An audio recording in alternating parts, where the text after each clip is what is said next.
好多時都有客戶打過嚟揾我哋詢問私人數可唔可以幫手追收，聽到佢哋把聲好似好猶豫咁，個心15、16，好想詳細詢問，但又唔敢開口。就呢個情況，我都同好多客人傾過啦。原來咧，佢哋好多時都係從來未幫襯過收數公司，所以個心都驚驚地，唔係咁夠膽詢問啊。睇得電視多咧，都以為我哋係唔正當嘅公司，驚我哋未幫到佢收錢，倒翻轉頭問佢哋攞錢。講咁耐咧，我都入翻正題啦。今日咧，其實我諗分享一個個案啦，即係我有個客戶咧，就從來未用過收數公司啊。佢打電話嚟詢問啊，初個客講嘢都吞吞吐吐，好緊張，唔識得點表達。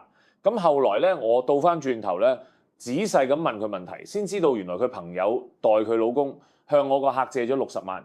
佢朋友借錢嘅時候，梗係好聲好氣，又話會盡快還，又話會俾翻利息。結果咧，佢最後當然冇遵守承諾，借咗半年都未還。最近1個月更加失蹤人口，唔覆電話，唔覆 WhatsApp。我個客佢自己追唔掂，都要硬住頭皮咧打嚟詢問，想揾我哋幫手。我俾咗卡片，佢俾咗公司詳細資料，好清楚咁解釋委託程序。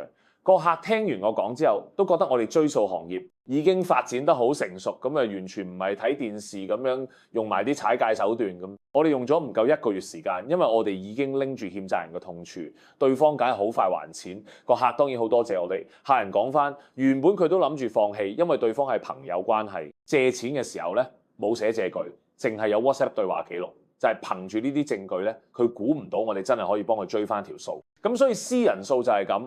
睇落好似冇乜希望，但係揾到我哋之後，好多時都有機會追到。